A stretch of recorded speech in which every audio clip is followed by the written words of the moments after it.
টাকা পয়সার দুনিয়াটা সত্যি বলতে বেশ অদ্ভুত, তাই না? মনে হয় যেন সব সংখ্যা আর হিসাব নিকেশের খেলা, কিন্তু আসলে তা না। এর গভীরে লুকিয়ে আছে মানুষের সাইকোলজি। মানে আসল কথা হলো, কে কতটা জানে তার চেয়ে অনেক বেশি জরুরি হলো সে টাকার সাথে কেমন আচরণ করে। আচ্ছা, এই প্রশ্নটা দিয়েই তাহলে শুরু করা যাক। ব্যাপারটা কি বলুন তো? কেন কিছু মানুষ খুব সাধারণ আয় নিয়েও কোটিপতি হয়ে যান, আর অন্যদিকে অন্যরা অনেক টাকা কামিয়েও হিমশিম খান? এর উত্তরটা কিন্তু কোনো কঠিন অর্থনীতির বইতে পাওয়া যাবে না। এর উত্তরটা লুকিয়ে আছে আমাদের একেবারে নিজেদের মধ্যে, আমাদের আচরণে। আসল খেলাটা কিন্তু ব্রেইনের নয়, খেলাটা হলো ব্যবহারের। মানে টাকা পয়সার ব্যাপারটা পুরোটাই নির্ভর করে আমরা সেটার সাথে কেমন ব্যবহার করছি তার ওপর। তো সবকিছুর মূলে আছে আমাদের দৃষ্টিভঙ্গি। চলুন একটু গভীরে গিয়ে দেখি কিভাবে আমাদের একদম পার্সোনাল অভিজ্ঞতাগুলোই আমাদের টাকা পয়সার দুনিয়াটাকে তৈরি করে। দেখুন, একটা দারুণ ব্যাপার হলো, টাকা পয়সার ক্ষেত্রে আসলে কেউই পাগল না। আমাদের জীবনের টাকা নিয়ে যা যা অভিজ্ঞতা হয় সেটা হয়তো পৃথিবীতে ঘটে যাওয়া মোট ঘটনার 0.00001%। কিন্তু জানেন, সেটাই আমাদের চিন্তাভাবনার প্রায় 80% দখল করে রাখে। মানে আমরা সবাই আসলে দুনিয়াটাকে খুব ছোট্ট একটা জানালা দিয়ে দেখি। যেমন এই সংখ্যাটা একবার দেখুন। আমেরিকায় কম আয়ের পরিবারগুলো বছরে গড়ে $400 খরচ করে লটারি টিকিটের পেছনে। এখন বেশি আয়ের কারো কাছে এটা হয়তো একদমই অযৌক্তিক মনে হতে পারে, কিন্তু যারা কিনছেন তাদের দৃষ্টিকোণ থেকে ভাবুন তো, তাদের জন্য এটা শুধু একটা টিকিট না, এটা একটা স্বপ্ন কেনার মতো। তাদের পরিস্থিতিতে দাঁড়িয়ে দেখলে এটা কিন্তু একদমই যৌক্তিক একটা সিদ্ধান্ত। আর হ্যাঁ, সাফল্য মানে কিন্তু শুধু দিনরাত খেটে যাওয়া না। দুটো জিনিস সব সময় এর পেছনে কাজ করে। একটা হলো ভাগ্য, আর অন্যটা হলো ঝুঁকি। আমাদের জীবনের ফলাফলগুলো কিন্তু কখনোই 100% আমাদের হাতে থাকে না। এই ব্যাপারটা সবচেয়ে ভালো বোঝা যায় বিল গেটস আর কেন্ট ইভ্যান্সের গল্পটা শুনলে।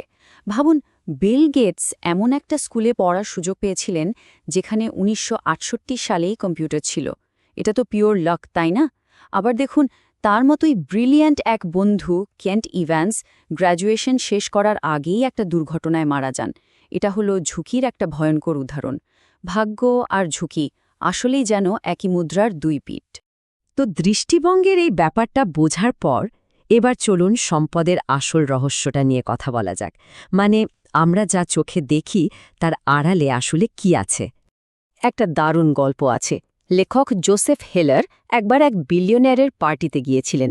তো তার বন্ধু কার্ট ভনেগেটকে তিনি বলেন, জানো, আমার কাছে এমন একটা জিনিস আছে যা ওই বিলিয়নিয়ারের কোনোদিনও থাকবে না, আর সেটা হলো যথেষ্ট বা ইনাফের অনুভূতি।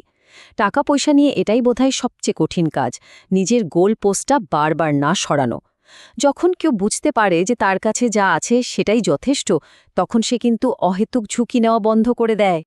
আর কম্পাউন্ডিং বা চক্রবৃদ্ধির জাদুটা, অনেকেই ভাবেন এর মানে হলো সবচেয়ে বেশি রিটার্ন কামানো।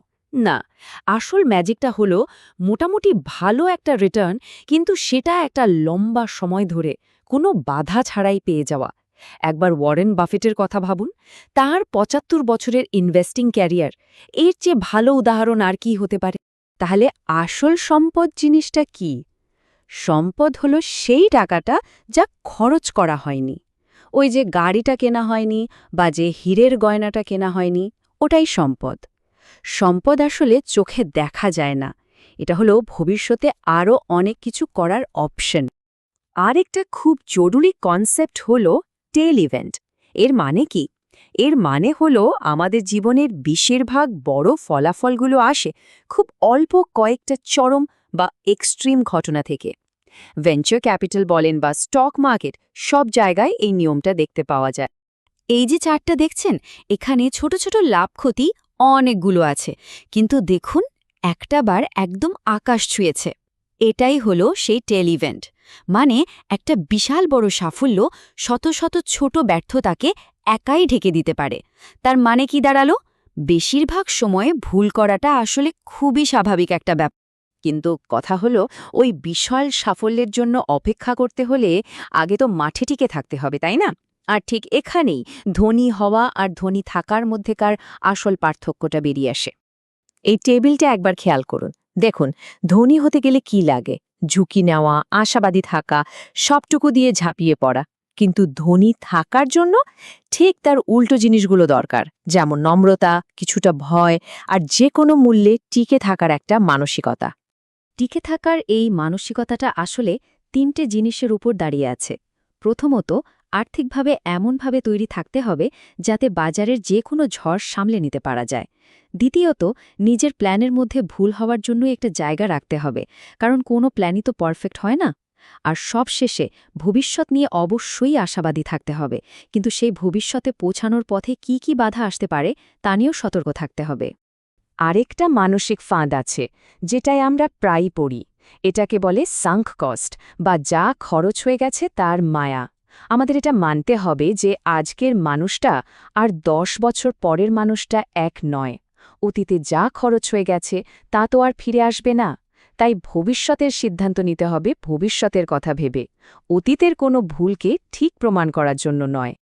এত সব কৌশল, এত সব হিসেব নিকেশের পর শেষ পর্যন্ত প্রশ্নটা কিন্তু একটাই, এই সব কিছু আমরা করছিটা কেন? চলুন এবার স্বাধীনতার আসল মানেটা খোঁজা যাক, আর লেখকের নিজের টাকা পয়সার দর্শনটা থেকেও কিছু শেখার চেষ্টা করি। লেখকের কাছে সমস্ত আর্থিক সিদ্ধান্তের একটাই লক্ষ্য, আর সেটা হলো স্বাধীনতা। মানে আসল সম্পদ হলো নিজের সময়ের উপর পুরোপুরি কন্ট্রোল থাকা।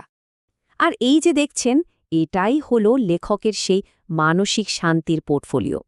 বেশিরভাগটাই লো কস্ট ইন্ডেক্স ফান্ডে, সাথে প্রায় 20% ক্যাশ টাকা আর একটা পুরোপুরি ঋণমুক্ত বাড়ি। এটা হয়তো বাজারে সবচেয়ে বেশি রিটার্ন দেবে না, কিন্তু এটা তাকে যে জিনিসটা দেয় তা হলো মানসিক শান্তি। আর সবচেয়ে বড় কথা, কোনো সংকটের সময় তাড়াহুড়ো করে শেয়ার বিক্রি করতে বাধ্য হওয়া থেকে বাঁচায়।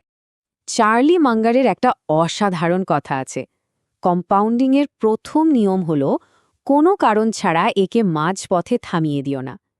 লেখকের এই যে ক্যাশ টাকা হাতে রাখার কৌশল, এটা ঠিক এই কারণেই এত পাওয়ারফুল। এটা তাকে লম্বা সময়ের জন্য বিনিয়োগ চালিয়ে যেতে সাহায্য করে। তাহলে সবশেষে প্রশ্নটা এটাই, স্বাধীনতার মূল্য আসলে কি? নিজের টাকা পয়সার লক্ষ্যগুলো নিয়ে ভাবার জন্য এর চেয়ে ভালো প্রশ্ন আর হয়তো হয় না।